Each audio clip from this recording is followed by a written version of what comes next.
Come, let us sing to the Lord. Come, let us bow down before Him. His banner is love over us, and His mercies are new every morning. And I'll sing, oh,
are not attenders or regular members of All People's Church, I'm Samantha Miller. I am a member of the leadership team and am also the co-worship pastor alongside my husband. I just wanted to take a few minutes to just share with you some things that have been on my heart and some things that I've been sensing from the Lord over the last couple of weeks. I know that many of you probably feel the same way that I feel, frustration and sadness that we cannot be back together yet to worship corporately. Our situation is very unique, and I confess to you that I have even found myself somewhat angry as I have watched people get on social media and really kind of shame and get after churches who are either choosing not to meet because of the COVID issues, or, you know, some might even say bending knee to those authorities who are trying to stop services from meeting. And I've become really frustrated at that because inside my head, I'm like, don't you think that All People's Church would be meeting if we could? And I mean, I know that I would be there, but I also know that there are some people that can't be there and shouldn't be there because of the risk that being in public with that many people could have on their health. And as I processed all of that, the Lord reminded me of the word that I spoke to all of you at the beginning of May. If you've been following our online virtual services, you might remember that I gave a prophetic word to our church at the beginning of May. It was actually a culmination of words that the Lord had given me kind of over the last 6 months that basically kind of gave some insight on all of the things that we are dealing with right now in this season between COVID and the disunity in the church that's caused by racism and fear and all of those other things. And he specifically reminded me of the 2 visions that he gave me. And I was very impacted by those when I received them, and I did share them with you. But he wanted me to remind you guys of these 2 words because there is going to be a time, and a time soon, and I'm going to speak that in faith, where we will be able to come back together. But the Lord wants our hearts to be postured and ready to hop back into things and chase after the kingdom of God on earth. And so the first vision that he gave me was of church leaders and pastors putting themselves in chains, crying out that they are being persecuted and censored. And the Lord cautioned us to say that those people that claim persecution and censorship in this season are actually drawing attention to themselves instead of to the cross of Jesus, and they will be forfeiting their visitation to the Lord because they have squandered the opportunity that they could have had in this season to further the cause of Christ. And I just want to remind you that there are people in other countries other than America that are literally being killed and mutilated and abused for not crying out against masks, wearing masks because of COVID, and not crying out because, their churches can't meet. Some of them are meeting secretly, but really what they are being murdered for is preaching Jesus Christ. And so what we are dealing with now, I understand some may argue, is a level of persecution and censorship. But we have not come to the point yet in America where we are not able to preach Jesus Christ. We are not where the apostles were. We are not where people in other countries are. And the Lord wants to warn us that we need to watch our mouths and watch what we partner with on social media so that we don't get dragged in and stuck and put in chains ourselves, because that is going to inhibit us when we get back together. The second vision that he gave me was of church services post-pandemic coming back, and he said that showed me how churches would start to put on basically this massive show with lots of entertainment for fear of man purposes, because they're trying to get the people back into church and of course keep them happy. Because that's what they've been doing on social media. And then I saw a vision of congregants sitting in their pews, sitting in their chairs, some with their feet propped up, disinterested and looking at their phone.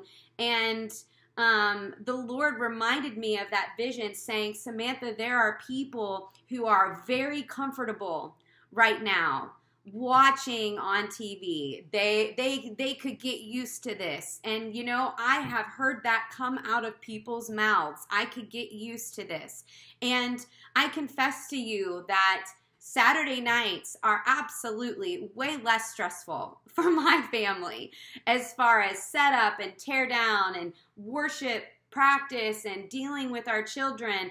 But none of that matters, because all of that is worth it to have the opportunity to come back together and completely sell out in worship to Jesus Christ and learn from the Word together. So the Lord wants me to caution you, if you are part of one of these two groups of people, that you have an opportunity right now in this brief season, because I'm speaking that, Lord, in faith, this brief season where we will not be worshiping together, to get your heart right. The importance of community and being a part of a local church and worshiping together and getting your mind right. Maybe it means putting your phone down.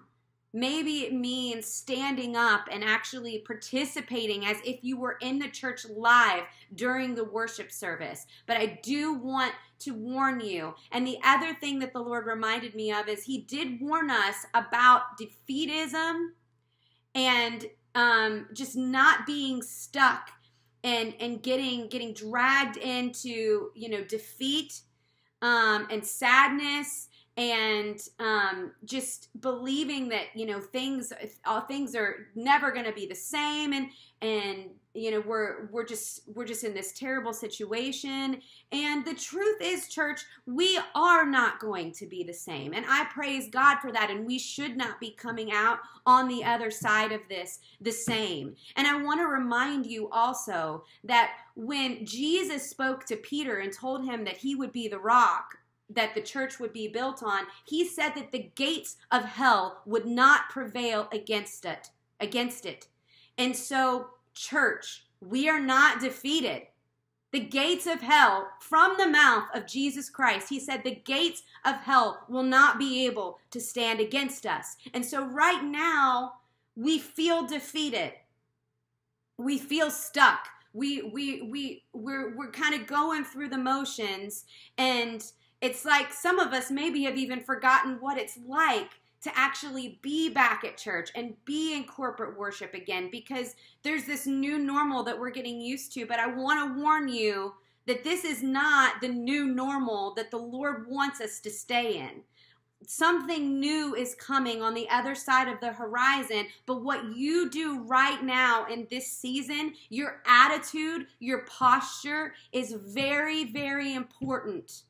Very, very important. And so I want to ask you to really think about these things and pray about these things over the next couple of weeks, and join us, the leadership, in prayer. We want to be back together. That is our heart. That is our prayer. And we are doing everything we possibly can right now, and trying to be obedient to the Lord and what we're hearing to make that happen. But we can't do any of that without your support. We need your prayers, intercession, and we appreciate all of that, and the Lord hears all of that. And I have an excitement and a stirring in my spirit.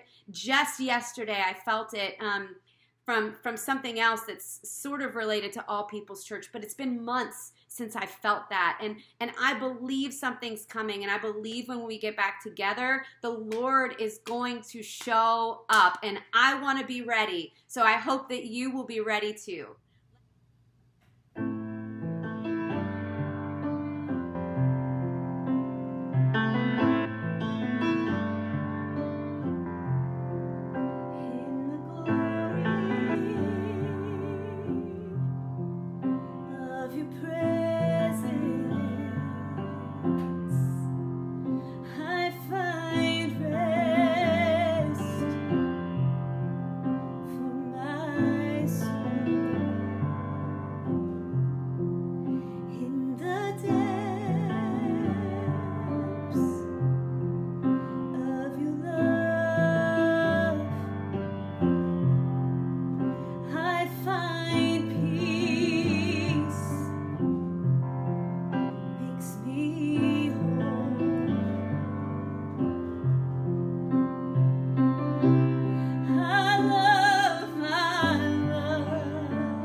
You have been so, so good. With every breath that I am able, I will sing of the goodness of God. I will sing of the goodness of God. I will sing of the goodness of God.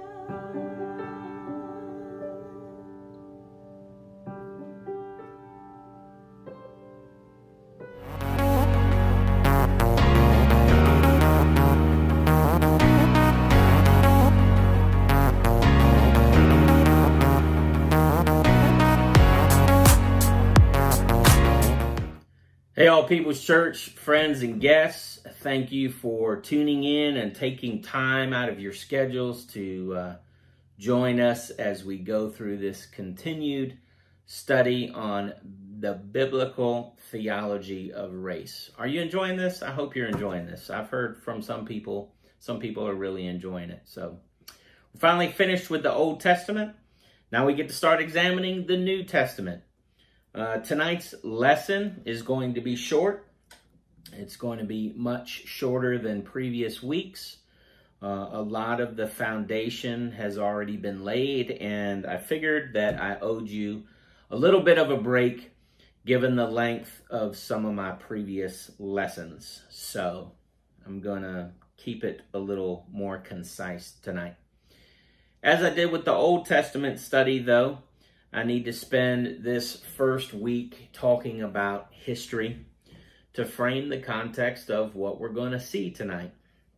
Now, why are we going to have to do that? Well, if you've been a Christian for any length of time, you know that the intertestamental period between the Old Testament and the New Testament was about 400 years long. And a lot can happen in 400 years. Look at what's happened in America in 400 years, right? So we need to take a look at what went on in the world during that time frame and see how that affects the setting and the stage of world history for what we're going to be talking about in the New Testament. In my message last week, I talked about the Assyrians being used to crush the Cushites, and the Babylonians being used to crush the Assyrians, and the Persians being used to crush the Babylonians. Well, then you had the Greeks that totally dominated the Persians under Alexander the Great. You know, he swept all the way east into India, and then, of course, throughout the ancient Near East as he did so, and down into Africa by the end of his conquest. The only place that he didn't conquer that we've been talking about since the beginning is the land of Cush. After he died, all of his conquests were then taken over by the Roman expansion. You had the Ptolemies and then Rome. So many major changes of complete power and culture took place in between the Old and New Testament time periods. And then throughout the New Testament era, the Romans were in firm control of the Mediterranean and virtually all of the ancient Near East. So what else happened besides war? War obviously brought a lot of changes, but you also had other key events happening. You had the Celts that moved down into Macedonia and Asia Minor. You had the Jews that were scattered throughout all of the regions of the known world. You had Roman soldiers that left military service and literally settled all over the world. And with the establishment of roads and the slaves that the Romans captured and transferred all over the place, there was this huge mixing of the cultures like had never before been seen in history. It was almost as if someone took a heavenly blender or a heavenly cake mixer, to this part of the world and just stirred everything up. And the Bible documents this, for example, in Acts 2, the outpouring of the Holy Spirit. There was represented in Jerusalem Parthians and Medes and Elamites and Cretans and Arabs, as well as those that were speaking the languages that were represented in Mesopotamia and Cappadocia and Pontus and Asia and Phrygia and Pamphylia and Egypt and Cyrene. The New Testament also specifically mentions Samaritans and Ethiopians, who we know would have been Cushites, and Cypriots. Peter writes his letters to the believers in Pontus and Galatia and Cappadocia and Asia and Bithynia. And Paul, of course, communicated in Greek to the people of the cities that he wrote. A majority of the people Paul wrote to spoke Greek as their second language, but they were anything but Greek. So we're going to review these things today and see just what happened to make the people of the New Testament this huge mixing bowl of ethnicities and people groups. When the Greeks made their conquest of the known world, they were very purposeful about instilling their culture, virtually everywhere they went. When Rome became the world power, they assimilated much of the Greek culture into their own, which produced this term that probably many of us are probably familiar with, which is Hellenistic. You were not born into Hellenistic culture, you were educated into Hellenistic culture. So the educated people of the Roman Empire viewed everyone else in the world as either Greek, Hellenistic, educated, or as barbarians, uneducated. Now, a barbarian could be cultured, but what really made someone a barbarian or not was whether they spoke a foreign language or not. Likewise, the term Greek did not refer to a specific people group ethnicity-wise, but whether a given community of various peoples spoke the same language and embraced the same culture. And the Greeks were prejudiced towards those that were barbarians based on this cultural classification. And it was not based on race or ethnicity. If you were black, but you had a Hellenistic education and spoke the same language as the rest of the Greek culture, then you were a Greek and not a barbarian. So there was this division, and it was the most prominent in the cities and among the upper class. For those that were poorer or lived out in the countryside, they kept most of their native languages, they kept their own religions, and they kept a lot of their own customs and values. Now the cities flourished. The cities were where all the commerce was happening. It's also where most of the ethnic mixing was happening. You've heard of this thing, the Pax Romana, the Peace of Rome, that was very successful in establishing trade, from Africa to Britain to India to China and back. And more than just goods were traded. People were traded. Lots and lots of people. Add to that the Roman policies of foreign warriors. Rome used very large numbers of foreigners to supplement their armies, but they never took foreigners and stationed them in the same country that they had taken them from. That would not be very smart. So when Rome took foreign warriors, what they would do is they would transfer them very far away to somewhere else in the empire. And the Roman policy was that if you served Rome's military for at least 25 years, you were then granted Roman citizenship and you could retire.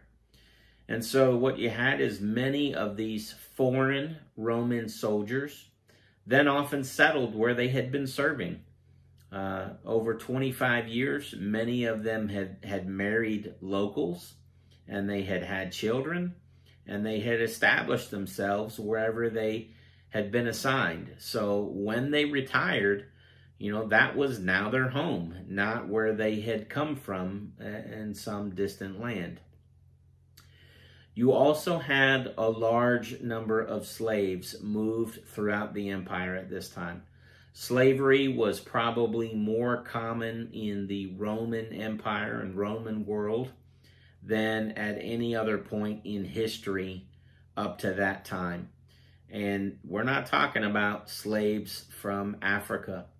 The Romans enslaved everybody. They enslaved Chinese and Indian and Middle Eastern and even Germans and Gauls and Britons. And the slaves from these countries were likewise spread all over their empire. The last significant contribution to this mixing bowl of ethnicities was marriage. Greeks and Romans intermarried with other cultures from all over the world, as well as, Alexandria in Egypt is probably a great example. Intermarriage was some of the most common things in Egyptian culture. During the time when Rome was established in Alexandria, almost the entire Egyptian culture was replaced with Greek culture because of the intermarriage, and the upper class Egyptians who had been there before Rome shut up, they blended right in. So during this time in history, you also had the Jewish diaspora, the dispersion of the Jews. We know the Assyrians carried off Israel to captivity. We then know that the Babylonians carried off Judah to captivity. When the Persians came to Babylonian town and destroyed the Babylonians, what happened to the Jews? Well, they were moved to other parts of the empire, sometimes voluntarily and sometimes forcefully. And then we know that obviously some of them returned to Israel and Judah. But by the time that Alexander the Great came through the region, Jews were everywhere.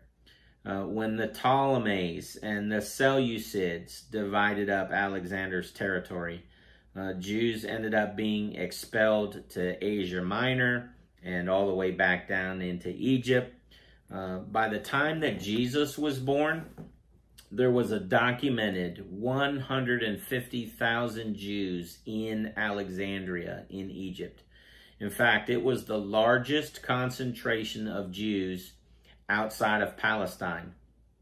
So large Jewish populations also existed in Rome and Cyrene.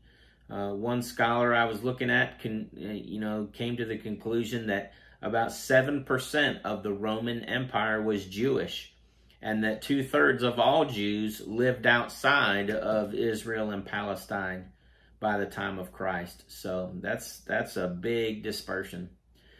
The big difference between the Jews and these other cultures that are all mixed up in Rome is that the Jews did not assimilate.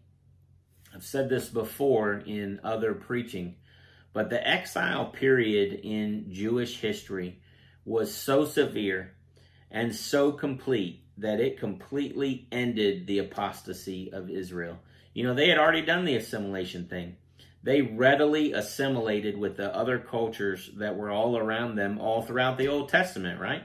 That's what always got them in trouble with the Lord, because inevitably, as they assimilated with their neighbors, they picked up the worship of other gods.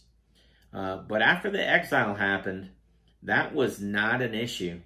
It was cured in them, for a lack of a better word. And if anything, they became a very distinct and devout people who maintained their religious beliefs. Apostasy was never a problem again. They developed a very specific ethnic identity and culture, and they maintained their boundaries from other people. Now, they did pick up the Greek language, and there was some intermarrying with other cultures, especially in Alexandria in particular. But other than that, the Jews remained a pretty distinct people group. So what happened with Cush? What happened to the black Africans during this 400-year time period and beyond? You know, they were so involved in the biblical narrative throughout all of Israel's history. What happened after the Babylonians came to town? Well, actually, nothing. For the next 400 years during this intertestamental period, while the Persians and the Greeks and the Romans and everybody else was fighting it out, nothing happened to Cush. Cush actually flourished during this time period.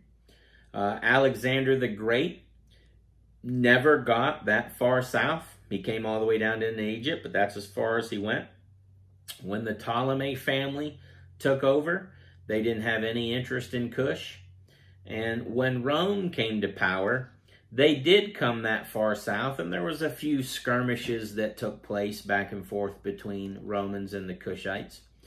But there was eventually diplomacy between the two nations, and they even had a peace accord with one another that was signed by Rome and Cush. And the fascinating thing was, it didn't even involve the payment of any tribute to Rome.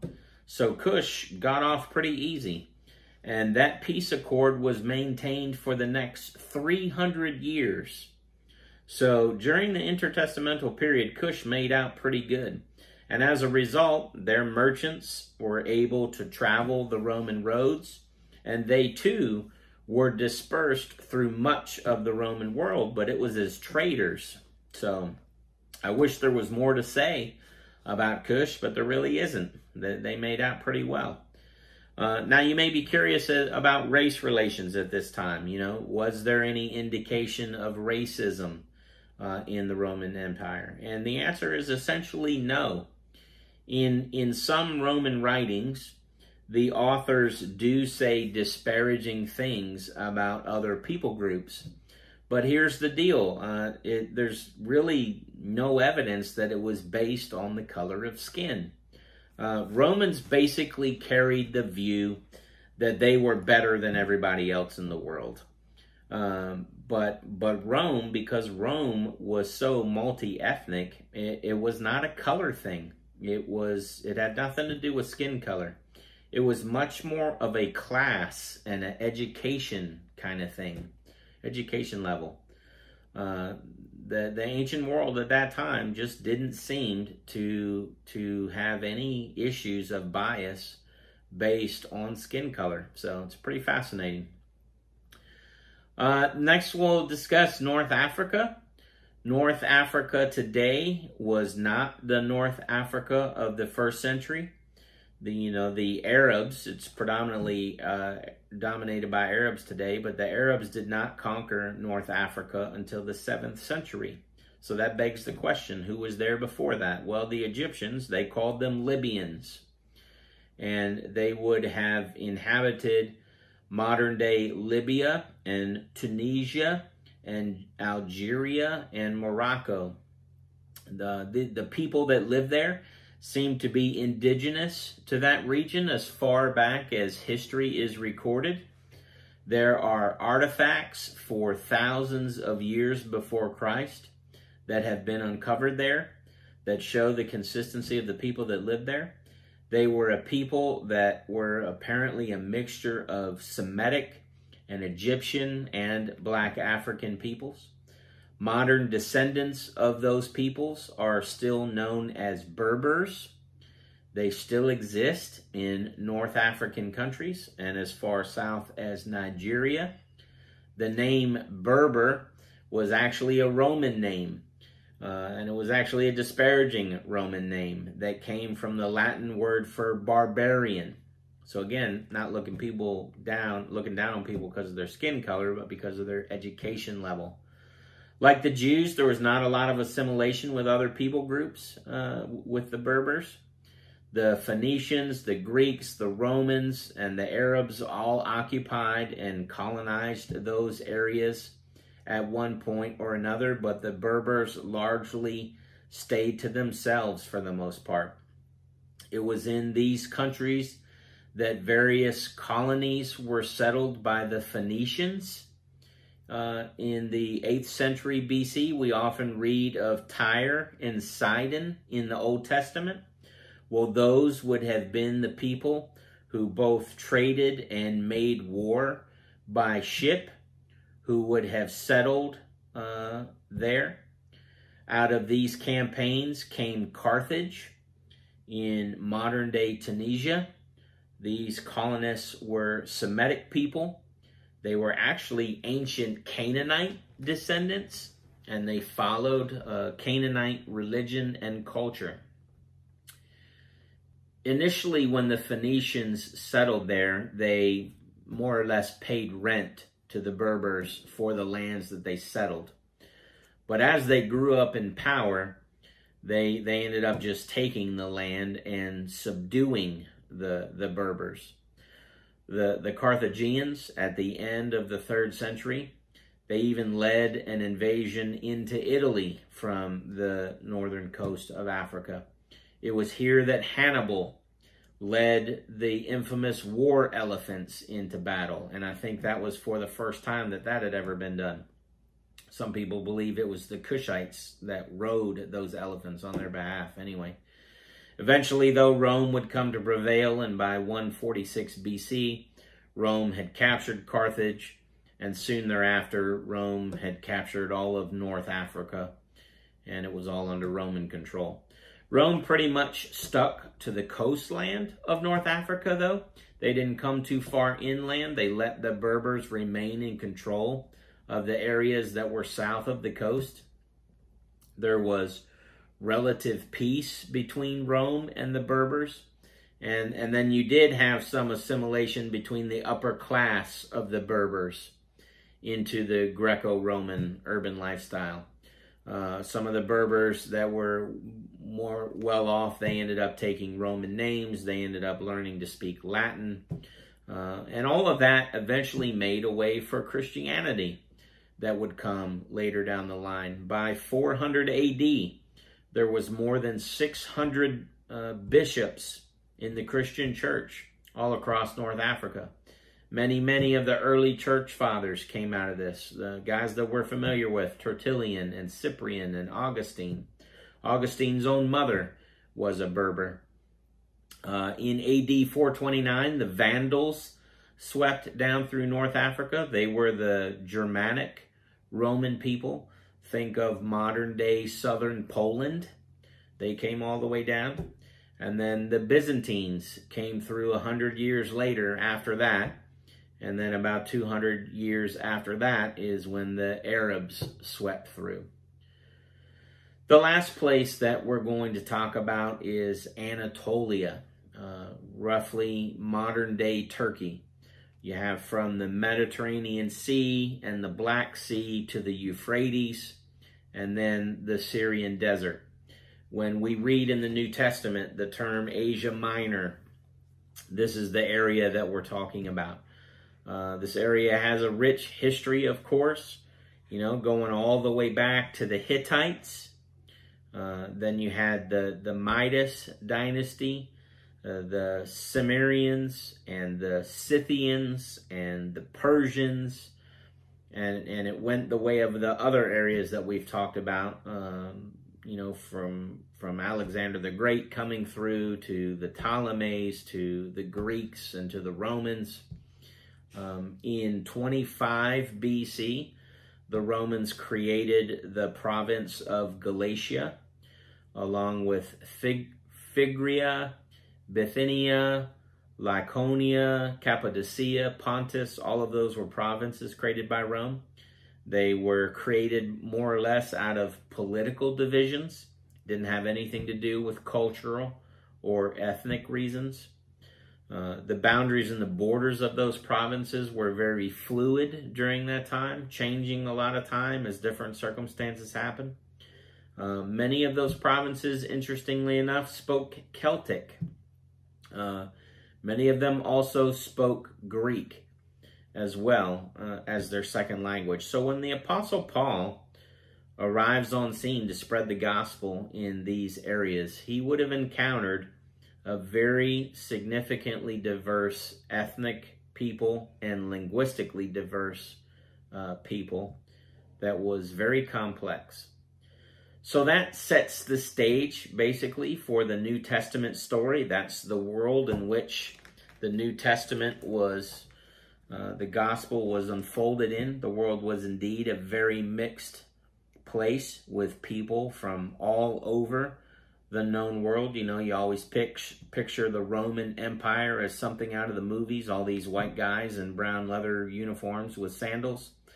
But Rome was anything but Greco-Roman. Rome was wildly integrated and very culturally diverse. You had Jews, you had black Africans, you had Libyans, you had Berbers, and all the rest, the folks from Asia Minor. These were the peoples to whom Paul and the other apostles carried the gospel of Jesus Christ. And we're going to look at it more closely, of course, in the coming weeks. But that's the stage with which the New Testament is set. So that's what we're going to be looking at next week. The biblical theology of race in the Gospels, and then the week after that, the biblical theology of race according to Paul. But that's all we have for this week. The Lord bless you. Stay safe, stay healthy, and I pray that you're successful in everything you set your hand to. All right? We'll talk to you later. Everything that's in me, bless His holy name. 'Cause when I bless Him, things will change. Everything that's in me, bless His holy name. My praise is a weapon. Yes, it is. My praise is a weapon. Everything, come on.